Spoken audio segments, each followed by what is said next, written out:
Welcome to the Beauty Witch February. I want you to just stop and take a moment. Bear with me, do this with me. Take a moment to fully bask in the now, which may not seem like the most thrilling place to be, but we are getting through winter. We're getting through. We are getting through what, for most people, is one of the most challenging times of the year. Between the weather, the lack of sunlight, here in New York, we have not had sun shining for 2 weeks. So, yeah, this cat's been a little irritated by that. But, you know, it's the time of year. Also, many of us face financial challenges, a lack of energy. So for so many people during what feels like a completely dead time of year, just drained of all life and all color, but we're doing it. We're doing it. We're getting there. I'm going to remind you that you can't lose sight of what you want, what you're after, and don't lose sight of your beauty rituals, your health, your well-being, your activity, your fitness levels, and your style. Don't let that go now. That will plummet you. What you need to do is just kind of get it back into action. And I'm going to help you with that. Remember not to lose track of that connection with your body, And if you need a little boost, I will direct you ever so softly to my atelier at thebeautywitch.com, because not only do we have, of course, our fabulous potions, but we also have a winter beauty magic workshop. So if you are feeling the doldrums, please, please, please check that out. You're going to love that. And for the truly adventurous, my masterclass is back.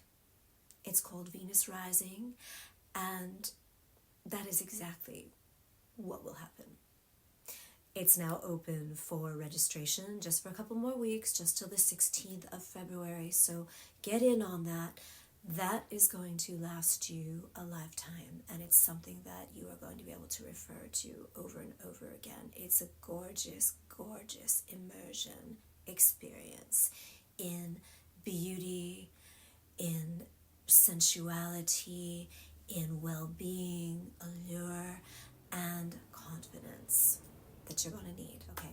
We've got the stars on our side now. It may not feel like it, but we really have the stars on our side this year to truly, truly draw in what it is that we want.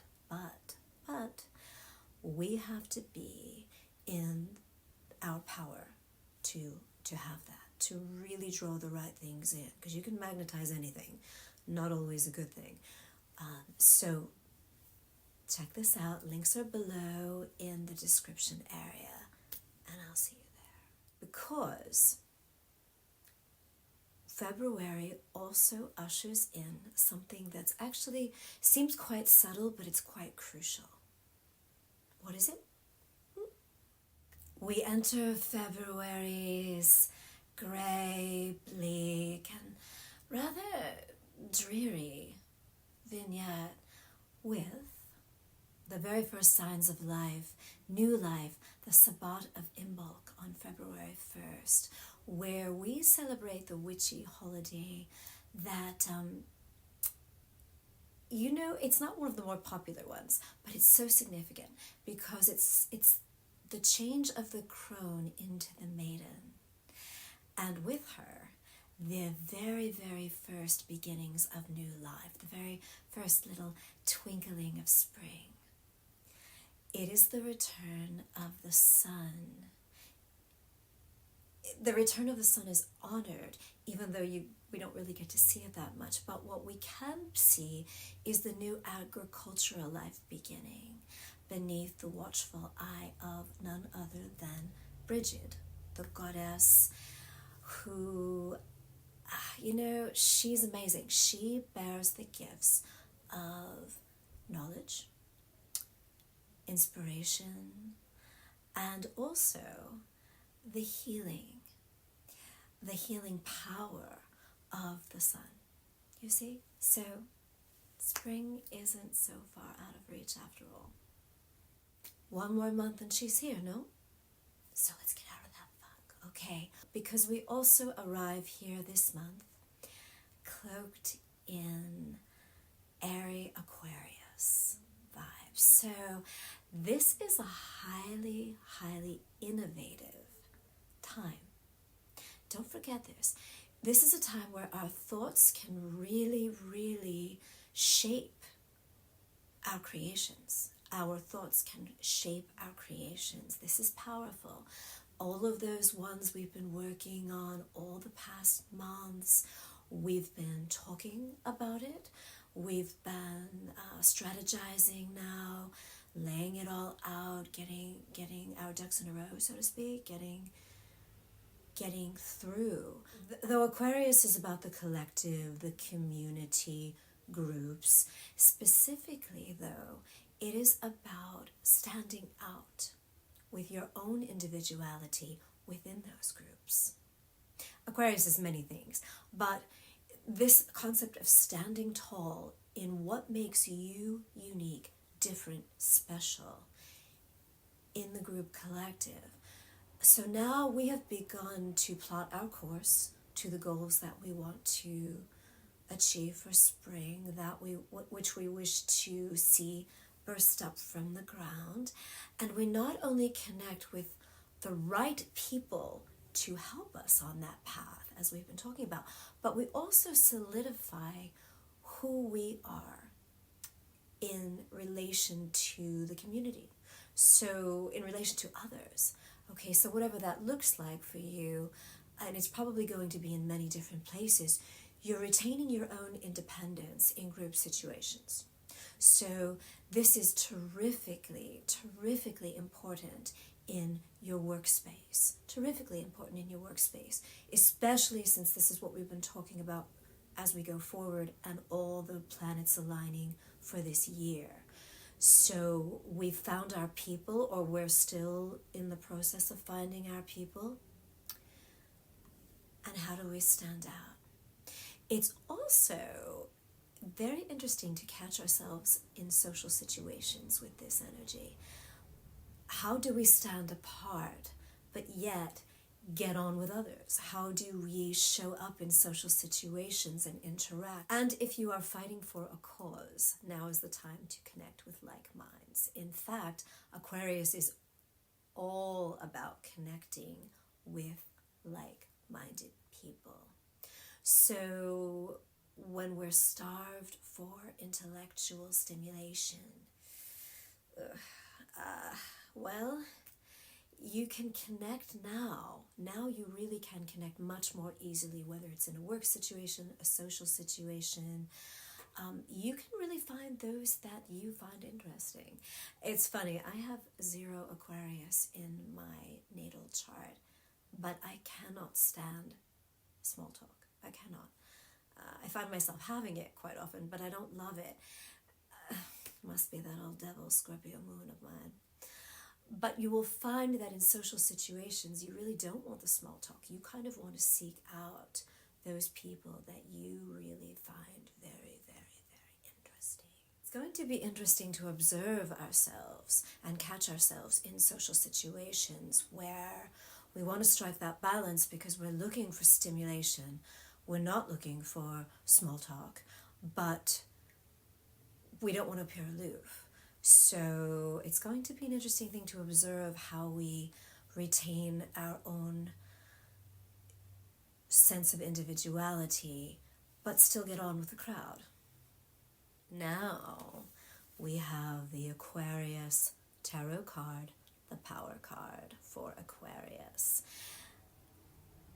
Do you know what it is? It's the star, you see?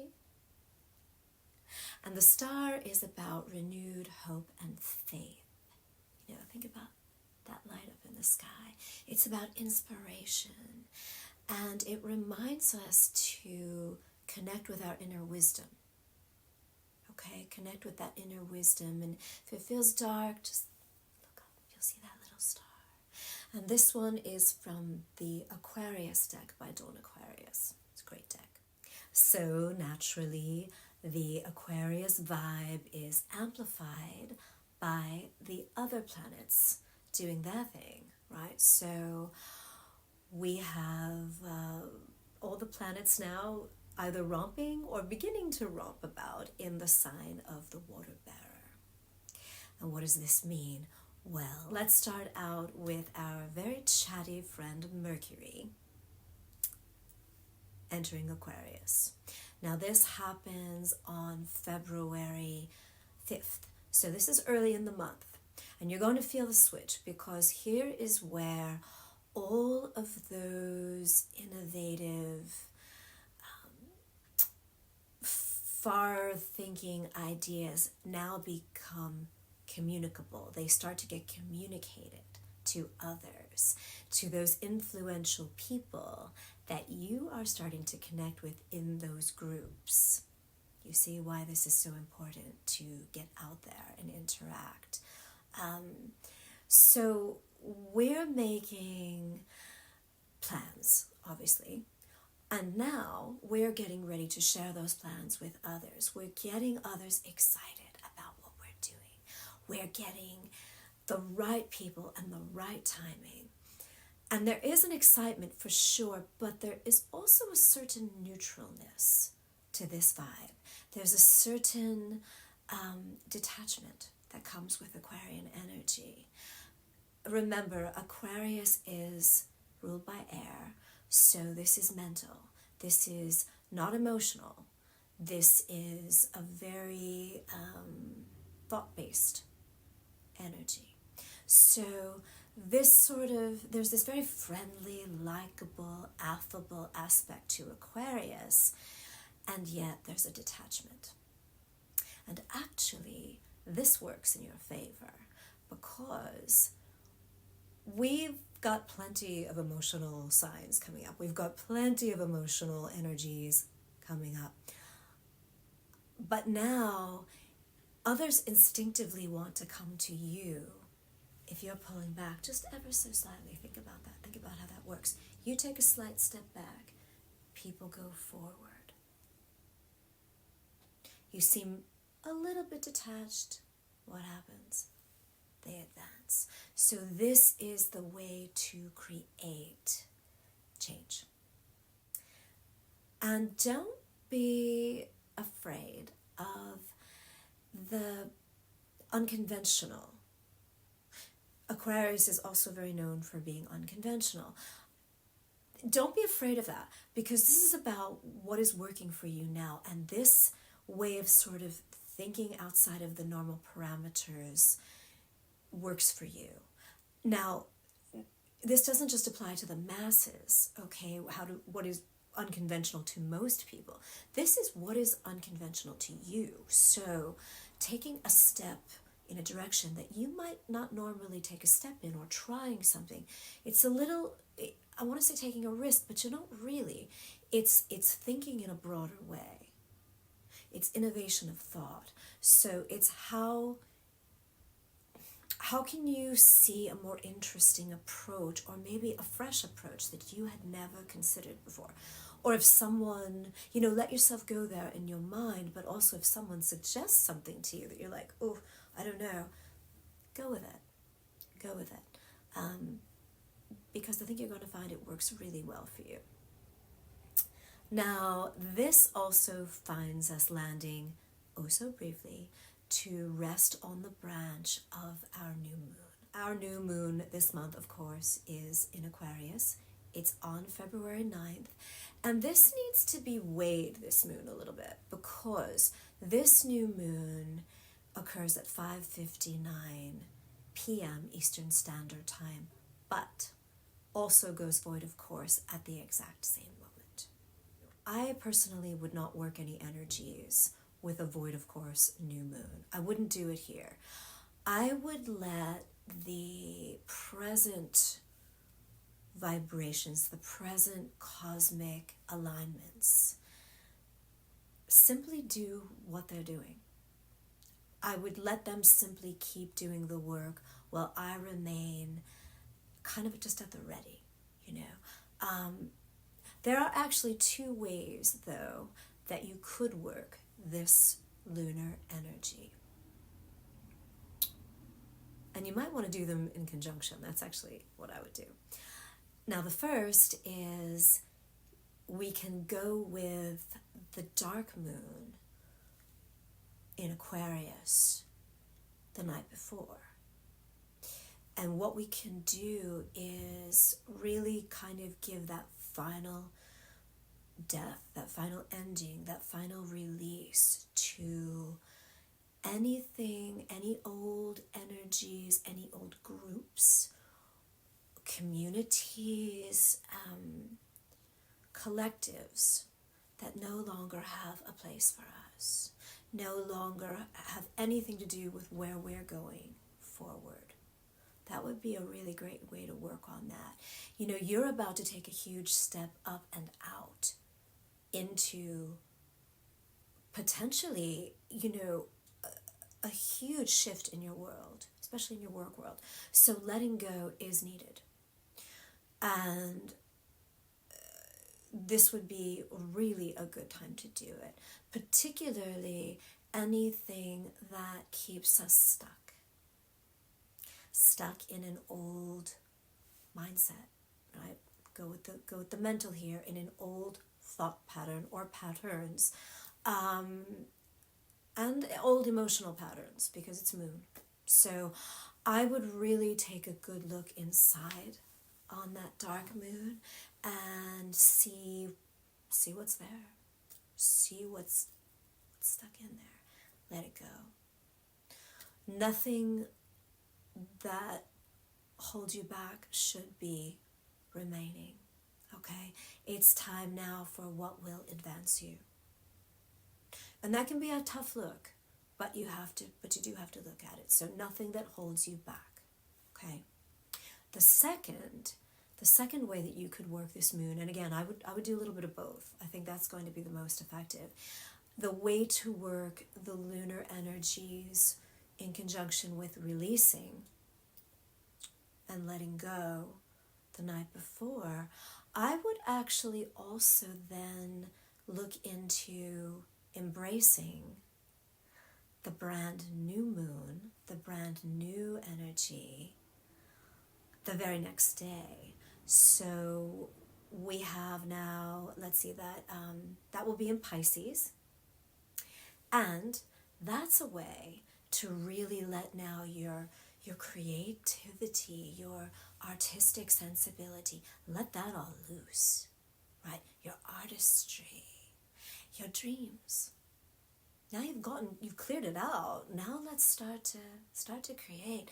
That can really take you somewhere. And the 10th, not coincidentally, is also the Lunar New Year. The Lunar New Year this year, this one is just so gorgeous because we are entering the year of the dragon. Year of the dragon. Yes. Those of you who know how much I love dragons, and I know some of you do too because you've told me. And some of my nearest and dearest love dragons as well. And someone wants to say hello. Bonjour, bonjour, bonjour, bonjour, bonjour. So the dragon is, of course, this incredible strength and power and luck and good fortune, and it's protected. By the way, if you get a chance, check out the article in the link below. It's a very cool article I wrote for Enchanted Living a few years back. Oh, I don't remember when it was, but it was all about the beauty of the dragon. Now, since we are releasing the old and embracing the new, I want your fabulous face to have the very, very, very same lush treatment. So my potion for this moon does just that. And it is an absolute pleasure to concoct. It's a pleasure to use. There's an exotic little ingredient in there that some may find out of the ordinary. Some might say innovative.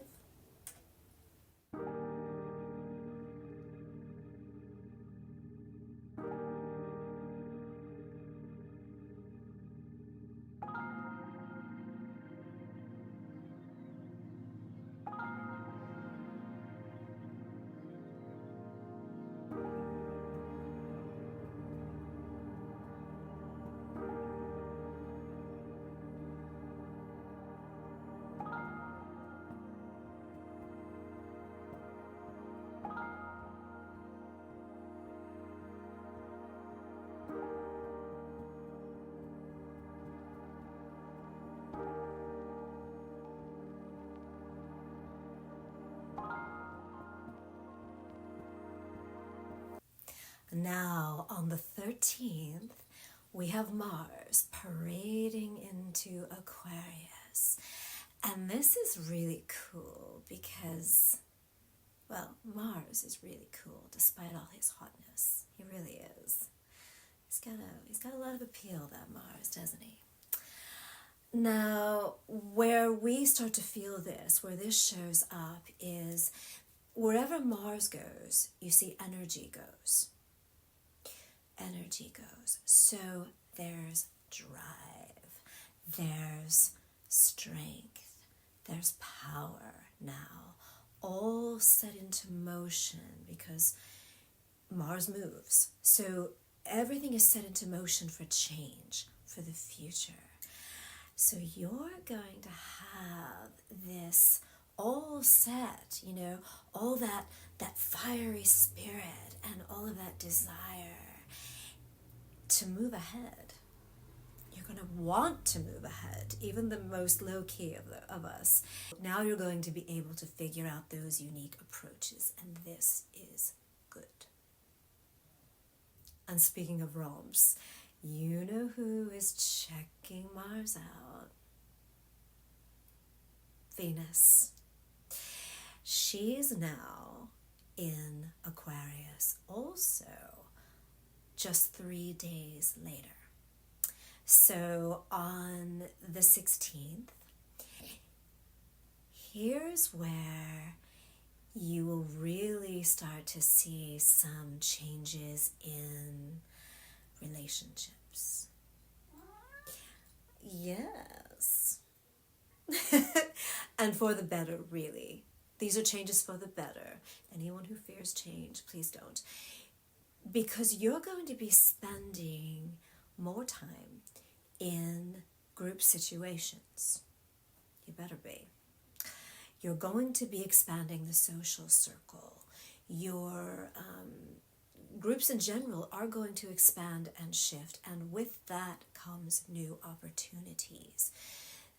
This allows us the opportunity to include and be included in this, say by bringing a friend along with you, an old and dear sweet person, and your relationship gets a little boost from that, but they really get a boost because now they're meeting new people, they're mingling, they are socially getting some inspiration.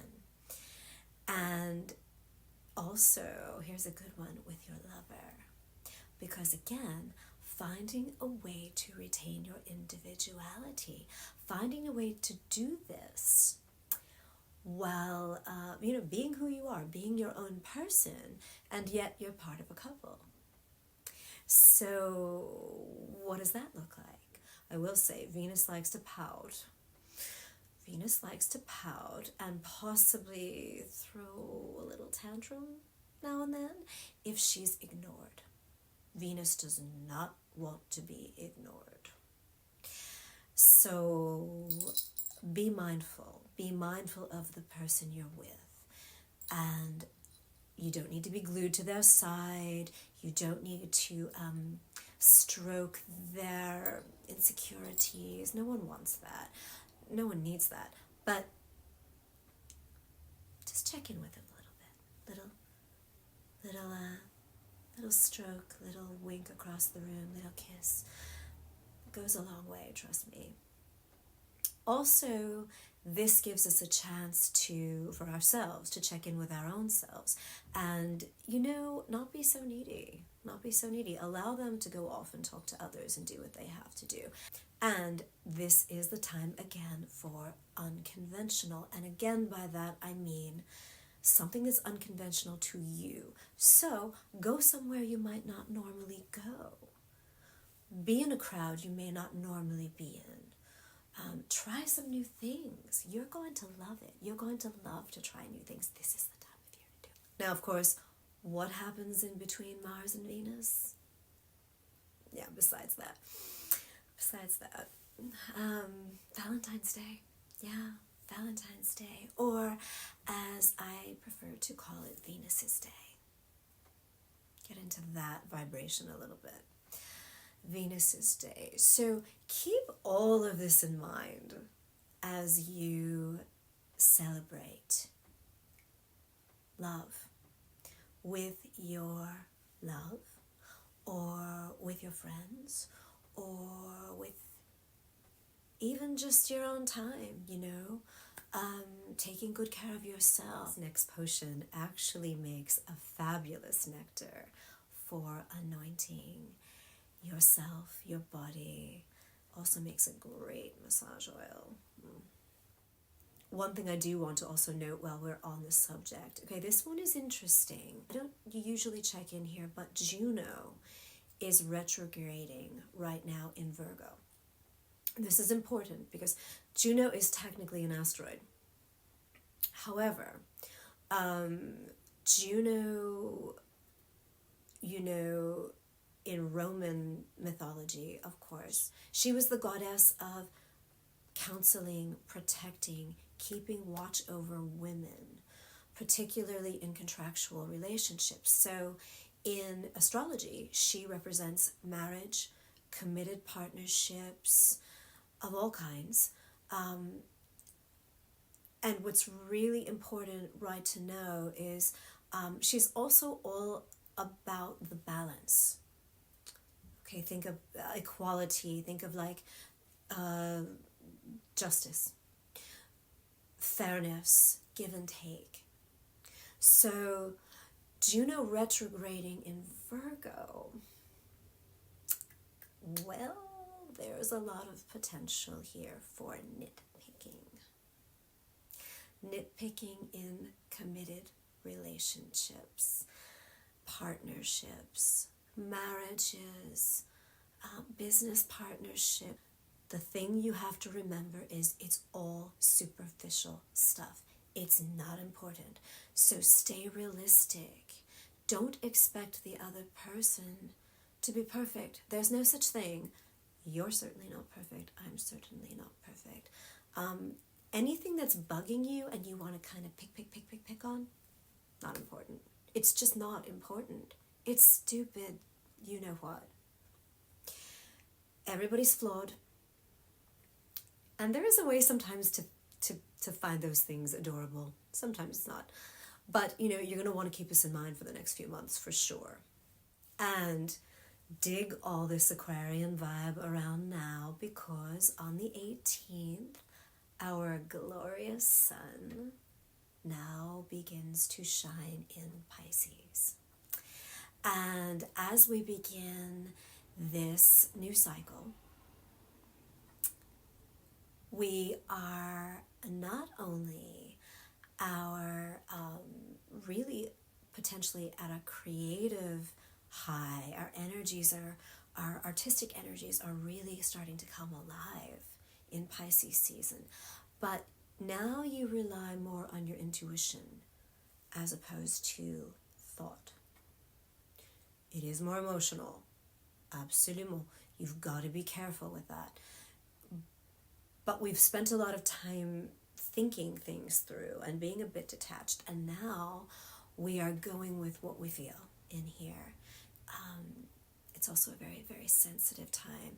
And, you know, this is why I bring these forecasts to you. This is why I do this every month, because, well, also because I love you.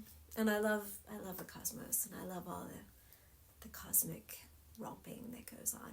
But it's also to consistently and constantly remind you to show up to what is actually going on around you, what actually are the cosmic influences that are present, they are affecting us all. So while they're happening, obviously we want to go with it, not against it. And you know, if you notice, we're always building upon the previous cycles. I know you get that. And you see how it seems almost like drastic changes, but really you see how that's working. You see how you take what's happening now, you really work with it, you utilize it, and then you take it to the next cycle.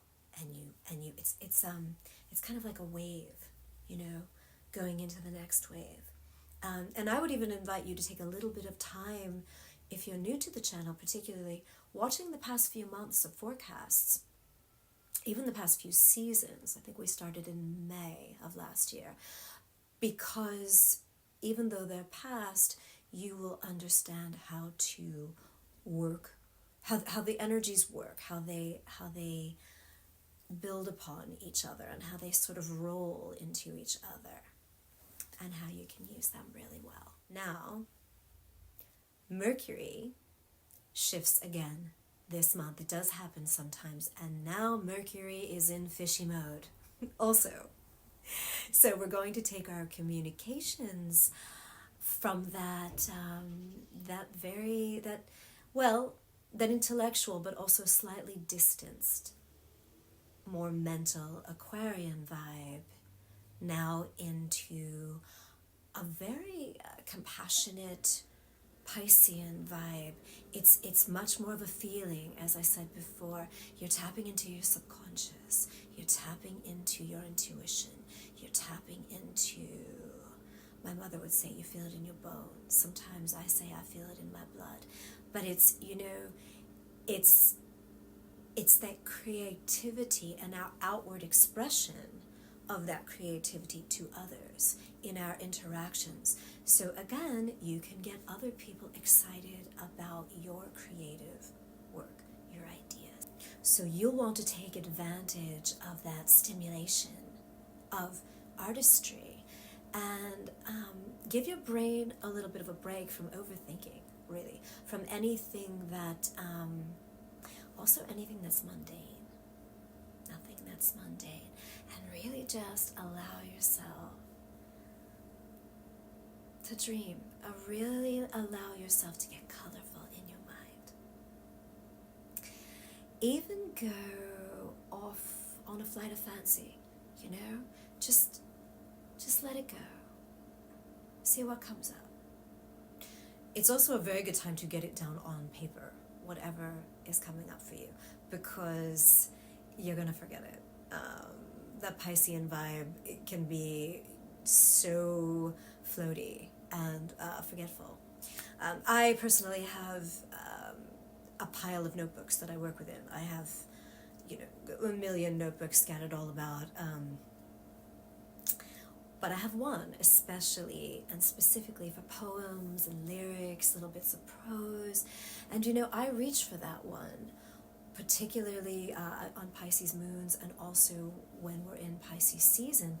And whenever I'm in that sort of dreamy, gauzy headspace, because I'm not going to remember it, I'm going to put it down on paper. So do it, or put it in your notes, put it in your computer. It's really nice to actually write it, though. It feels really good to just write it down. And it, you know, let it be whatever it's going to be. Let it go. Lean into what comes up. It's most likely going to be really, really cool. Which now gilds our path to the full ice moon on February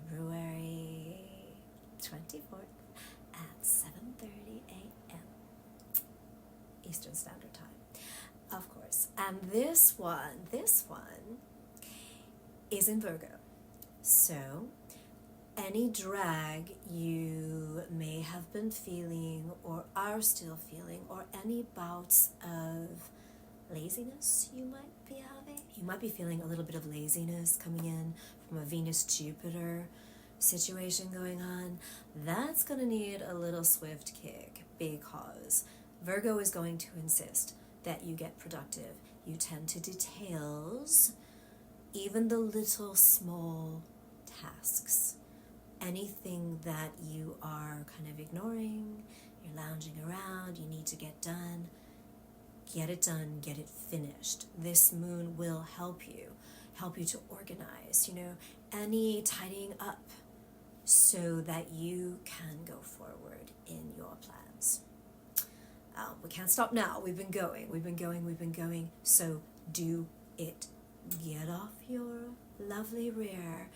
And as you feel that push, especially the night before, or maybe early in that morning, if you feel like a bit of a conflict between lazing about and getting it done, get it done. Either way, though, take care of what needs to be taken care of, and that includes you. In fact, I'm going to insist on a ritual bath. A gorgeous, luscious bath right now, followed by a luscious, gorgeous, sensual, indulging in my very, very next potion that I know you're going to love.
And that is all for our February. Not as bleak as we thought. Stay sexy, because, February is as sexy as you're willing to make it. And I have faith in you. I think you're going to make it pretty sexy. I will see you next month, my loves. Au revoir. Au revoir.